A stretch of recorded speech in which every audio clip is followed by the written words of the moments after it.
Untuk Kepri sendiri, Kepulauan Riau dan juga terutama Kota Tanjung Pinang itu kan sudah UHC nih. Itu sebuah pencapaian ya, luar biasa ya. Nah, kita ngomong-ngomong soal pencapaian nih, achievement ya. Itu kan sebuah yang ibaratnya tenang juga buat kita, karena memang tujuan kita adanya JKN ini kan ingin semuanya ya, semuanya terdaftar di JKN. Nah, dengan pencapaian yang sudah sebaik itu, ada nggak Bu rencana ke depannya supaya ya biar mungkin PR-PR yang masih ada gitu kan, mungkin apa itu PR-nya dan gimana sih planning ke depannya gitu. Oke. Kita applause dulu lah ya buat kita lah ya. Kita luar biasa ya. Luar biasa. Untuk Kepri sendiri ya, kita itu kan sudah 98% nih capaian UHC-nya. Dan untuk Kota Tanjung Pinang sendiri itu sudah 95% per Agustus ini.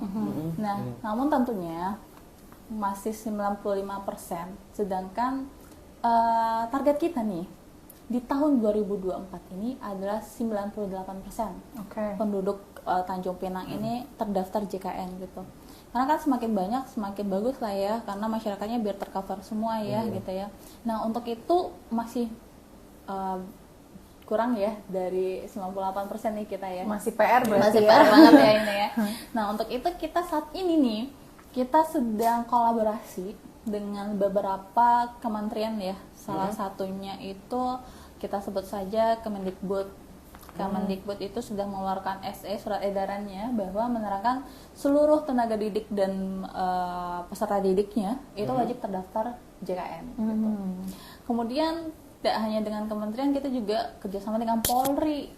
Polri nih, gosip terbaru ya, gosip hot tahun 2024 ini gitu kan.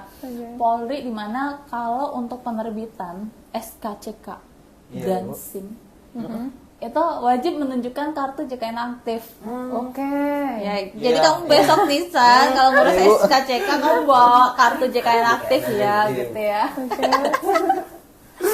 Atau saudara-saudara nanti di luar sana lah ya, ya. Nah, jadi kenapa sih Bu? Apa sih hubungannya SKCK sama SIM? Sama SIM sama JKN gitu ya. Ya tadi balik lagi. Karena kita memastikan seluruhnya itu terlindungi finansialnya untuk kebutuhan kesehatannya itu terlindungi, kepastian gitu kan. Kalau SIM gimana Bu? Kan ngurus SIM ya nanti amit-amit di jalan gitu ya, Bang Isan ya, tabrakan kan kita nggak tahu ya. Nah, kalau misalnya kita sudah punya JKN kan kita aman ya terkait itu ya. Gitu. Nah, kita juga banyak nih inovasi kita nih Kak Fatimah ya. Terutama kita sedang meningkatkan inovasi di transformasi digital. Kita ada yang namanya antrian online. Nah, ada lagi ya antrian online. Antrian online melalui aplikasi mobile JKN. Nah, kan bener kan yang aku bilang tadi kan, semuanya itu udah ada di JKN, di mobile JKN gitu. Nah, nggak perlu lagi tuh datang pagi-pagi ke Fasgas. Kalau dulu mungkin pernah lihat ya, masyarakat kita antri taruh sendal, taruh tas, taruh apa gitu ya. Datang subuh-subuh supaya dapat antrian paling pagi gitu ya kan Bang Isan. Mungkin Bang Isan pernah nggak kayak gitu? Saya pernah sih Bu. Oke ya. Nah, sekarang tuh cukup teman-teman lagi santai kayak kita kayak gini nih, buka aplikasi kemudian klik fitur pendaftaran pelayanan, pilih nih mau ke Vaskes tingkat 1 atau mau ke rumah sakit gitu kan. Kalau ke rumah sakit tentunya sudah ada rujukan ya dari fasilitas kesehatan tingkat pertama, kecuali dalam kasus emergency gitu ya. Nah, kita tinggal klik dapat tuh antrian kita, jadi nggak perlu kita datang pagi-pagi untuk mendapatkan antrian gitu. Tapi kita tahu nggak bisa lihat kapan kita harus datang ke tempat antrian? Ada estimasinya. Ada estimasinya di situ. Kita misalnya dapat antrian 10 misalnya. Nah, nanti ada estimasinya, Anda harus hadir jam berapa gitu di situ. Oke. Nah, banyak lagi sih transformasi digital yang sedang kita lakukan. Kalau di aplikasi mobile JKN itu juga ada yang namanya iCar JKN. Apa itu? iCar JKN itu kita bisa melihat riwayat pelayanan kesehatannya kita.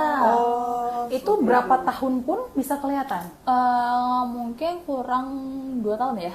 2 tahun terakhir ya gitu ya. Atau bisa juga ada yang namanya fitur bugar.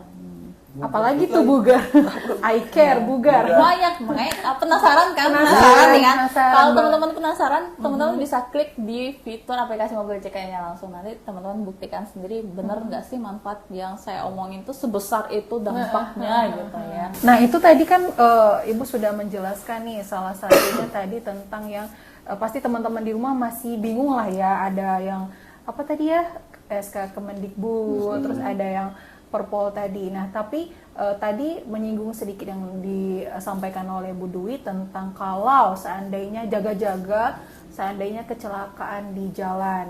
Nah, masih banyak nih masyarakat yang kadang bingung. Saya dijamin bisa nggak sih saya kalau saya kecelakaan pakai JKN gitu? Itu gimana, Bu?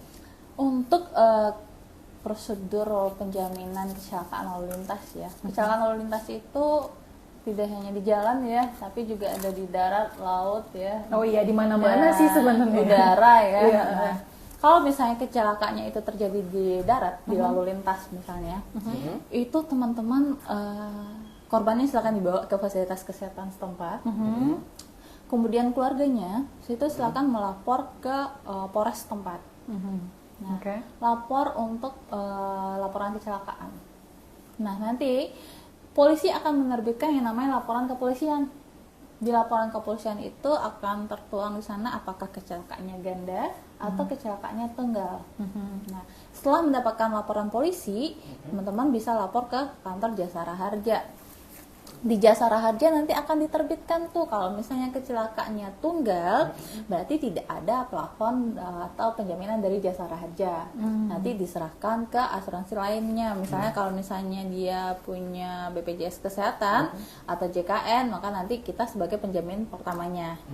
Kalau kecelakaan tunggal. Kalau misalnya dia kecelakaan ganda ini ada lawannya ya, tabrakan. Nah, itu Jasara Harja akan memberikan plafon 20 juta maksimalnya. Oh, maksimal oleh Jasara Harja 20 juta. Jadi kalau misalnya ternyata di biaya pelayanan kesehatannya lebih 40 nih ya, lebih dari 20 juta, itu kita sebagai penjamin keduanya. Nanti berdasarkan surat dari Jasara Harjanya, kita sebagai penjamin kedua. Tapi dilihat lagi kalau kecelakaan ganda atau kecelakaan tunggal ini dilihat lagi nih teman-teman. Apakah itu kecelakaannya faktor kedinasan? Misalnya pulang pergi kerja, jam kerja gitu, nah, atau lagi pergi dinas ke suatu wilayah gitu. Nah, yang berkaitan dengan kedinasan lah intinya, itu nanti penjaminnya adalah saudara kembarnya kita. Oh, BPJS Ketenagakerjaan. BP Jam Sostek guys. BPJS Sostek ya. Nah, BP Jam Sostek ya. Nah, itu yang sebagai penjaminnya. Kita tidak bisa menjaminkan kecelakaan yang diakibatkan kedinasan. Karena penjaminnya sudah ada. Mungkin juga klarifikasi juga ya, kita tuh BPJS kadang banyak peserta yang salah ya, salah alamat gitu ya. Yang datang ke sini nanya jaminan pensiun gitu ya, JHT gitu ya, jaminan kematian gitu ya. Nah, kita ada dua instansi nih BPJS nih, instansi yang berbeda nih. Kita BPJS Kesehatan itu menjamin terkait dengan kesehatan, kebutuhan dasar kesehatan. Saudara kembar kita itu instansinya berbeda ya, tidak dalam satu gedung, tapi dua instansi yang berbeda, Bang Isan.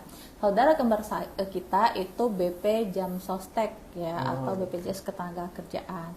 Itu dia penjaminan pensiun, kematian, hari tua dan lainnya itu mereka gitu. Jadi jangan sampai salah alamat lagi ya teman-teman di sana ya, gitu. Kalau misalnya mau ngurus pensiun ke BPJS Jam Sostek, kalau misalnya terkait JKN ke BPJS Kesehatan gitu ya.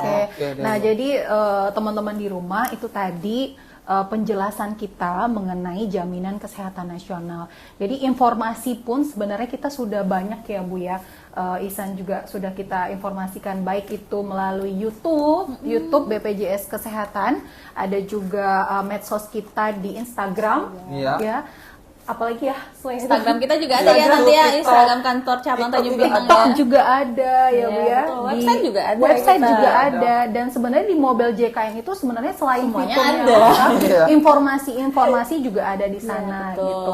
Bahkan jangan takut juga yang lagi sakit pun di rumah sakit bisa ke BPJS 1 tadi kan ya untuk informasi. Jadi sebenarnya kita sudah banyak memberikan sosialisasi terkait JKN itu apa dan manfaatnya apa. Oke guys, itu dia tadi episode kita kali ini. Semoga bermanfaat dan pastikan kamu download aplikasi Mobile JKN dan pastikan juga kepesertaan kamu aktif ya.